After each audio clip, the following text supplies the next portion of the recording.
There is something within you that has never agreed to become a person. Not fully.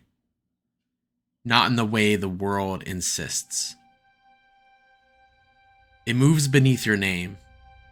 It breathes beneath your history. It watches, quietly, as identities assemble themselves like weather, forming, dissolving, and reforming again. It lingers beneath your voice before it becomes recognizable. It stands just behind your eyes, where no description can quite reach. It remains untouched by the past, even as the past arranges itself endlessly around it. And if you are still enough, you can feel it. Not as a thought, but as a quiet divergence. Like a river moving beneath ice that believes itself solid. Not resistance, not rebellion. Just a lack of agreement. A soft, persistent refusal to collapse into definition. It does not argue with the roles you play. It does not interfere with the names you answer to. It simply does not enter them. It remains prior, like silence before a word is spoken, like space before a form appears within it. You can feel it most clearly in the moment before you become yourself again. Before the familiar tone returns to your voice. Before the posture settles. Before the world recognizes you, and you recognize yourself within it. There is a gap there. You are not yet anyone. Not incomplete. Not undefined. Just not fixed. But the mind does not tolerate that openness for long. It gathers. It reconstructs. It restores continuity like a careful illusionist, resetting the stage. And so the identity returns. As memory. As pattern.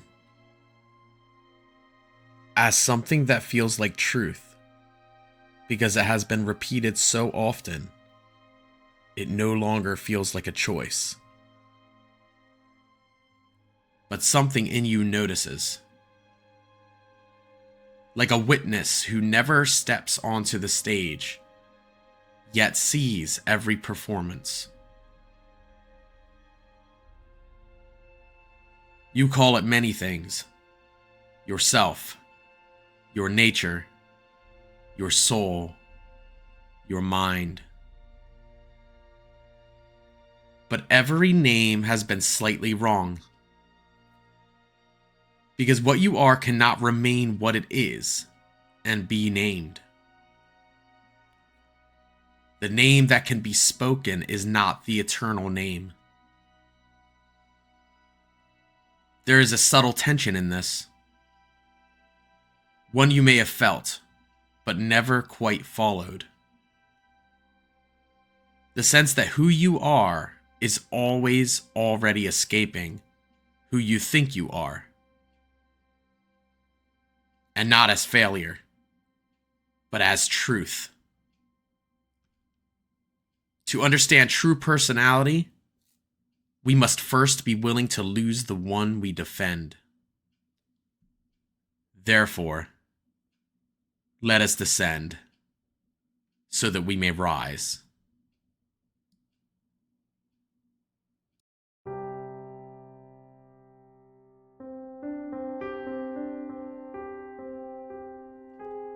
Personality, as it is commonly understood, is treated like a structure, stable, definable, measurable, a set of traits, a pattern of behavior, an identity that can be known, predicted, and maintained. But this stability is not real. It is rehearsed. Like a role performed so many times that the actor forgets there was ever a stage. Every reaction you repeat, every story you tell about yourself, every emotional pattern you unconsciously return to. These are not expressions of a fixed personality. They are loops. Self-confirming circuits moving through sensation, thought, and feeling. Like grooves worn into a path by footsteps that forgot they could step elsewhere. Not identity, but repetition mistaken for identity. This is the first fracture in perception. Because when you look closely, what you call yourself is not something you are. It is something that is happening. A process, a movement, a pattern assembling itself in real time, like weather forming out of conditions, not essence. And yet we cling to the cloud and call it the sky.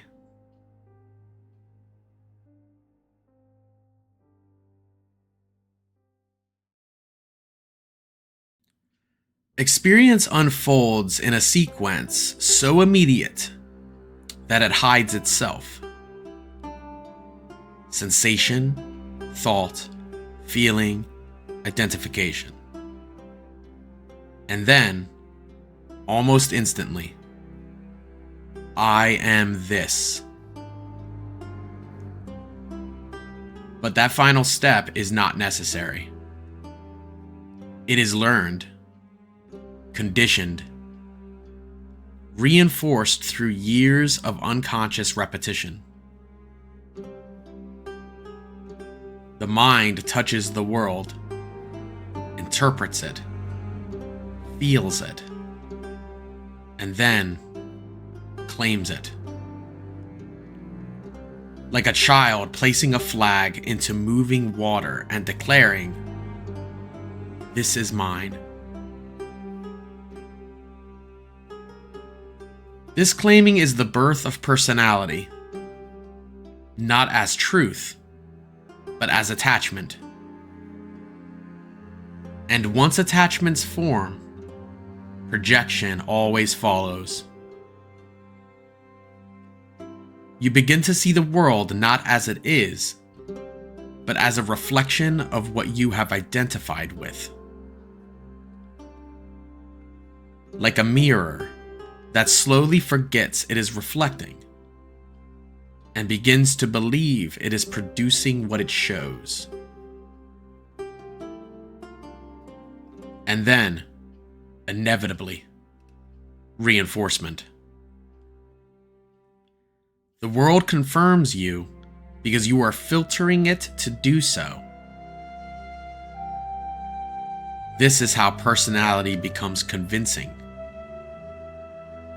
Not because it is real, but because it is continuously rehearsed. As a man thinks, so he is.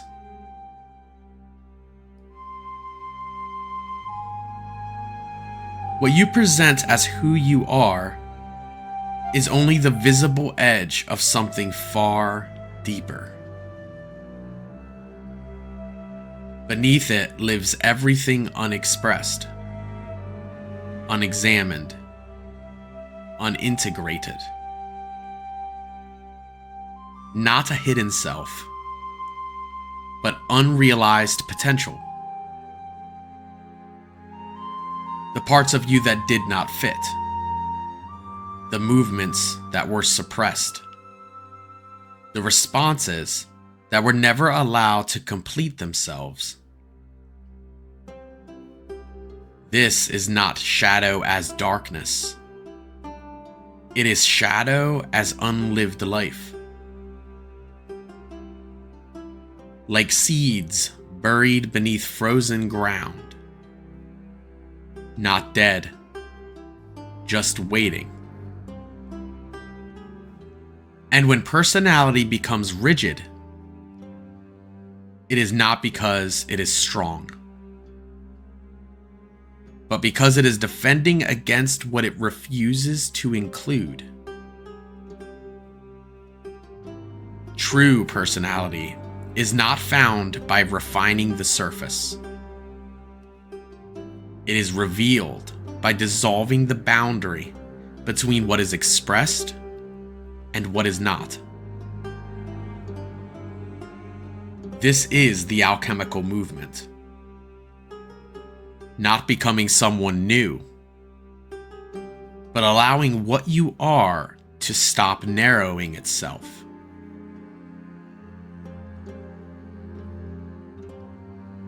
There is something in you that does not stabilize.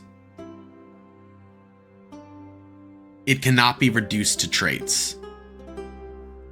It cannot be captured into category. It does not repeat unless it's forced to. This is not chaos. This is life before it is organized and calcified into identity.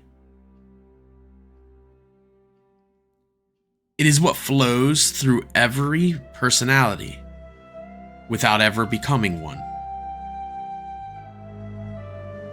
Like wind moving through different instruments, never becoming the instrument, yet giving each its voice.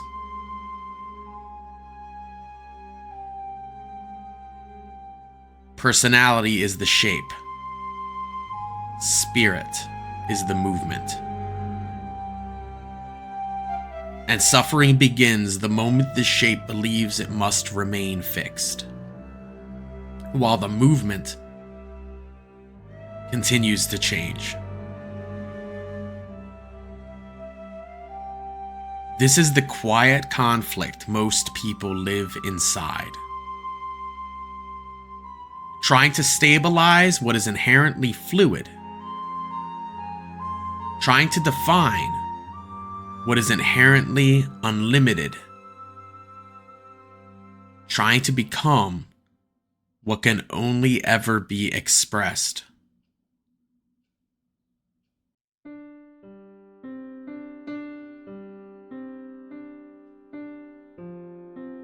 There is a shift that occurs, not as belief, but as recognition. You begin to notice, I am not my personality. But this is only the beginning. Because the deeper realization is not detachment. It is freedom of movement. Personality does not disappear. It becomes functional, flexible, responsive. Like language in the mouth of someone who is no longer trying to prove anything. It is no longer something you defend. It is something you use. It adapts to context without losing coherence. And in that coherence, something quiet and precise begins to emerge. Not constructed, but allowed.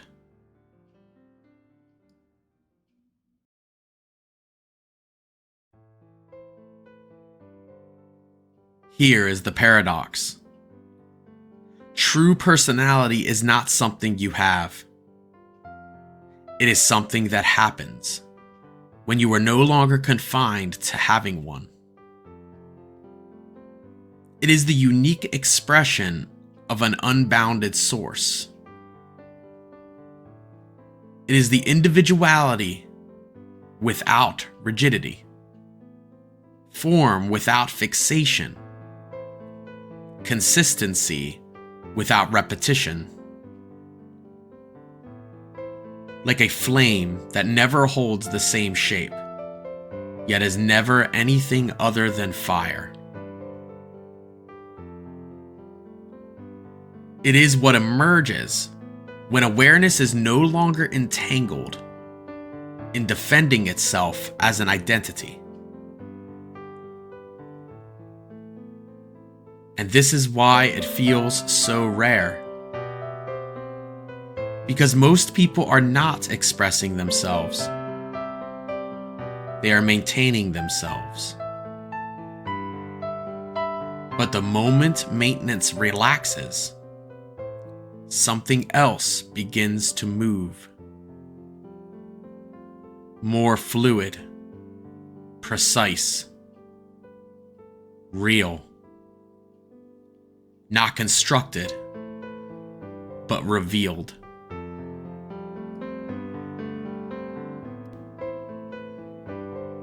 You do not need to become more yourself. You need to stop holding yourself in place. Because what you are does not need to be improved. It needs to be unfixed. And when that happens, life begins to move through you without distortion. Thought becomes clear. Emotion becomes signal. And action becomes aligned. Not because you have perfected yourself, but because you are no longer interfering with what you are. This is the quiet restoration of clarity. This is the return of perception. This is the beginning of seeing.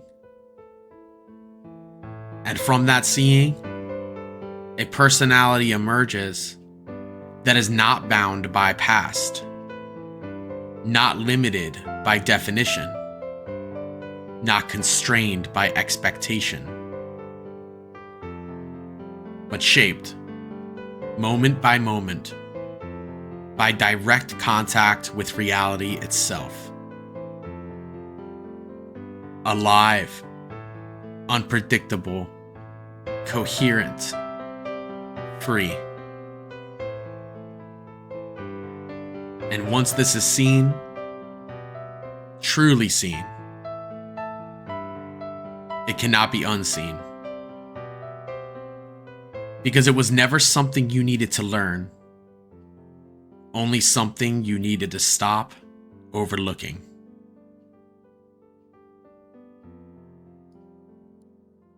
Dear reader, if something in this felt familiar, not as information, but as recognition, then you are already walking the path, even if slowly, even if uncertainly. The path does not require certainty, only honesty.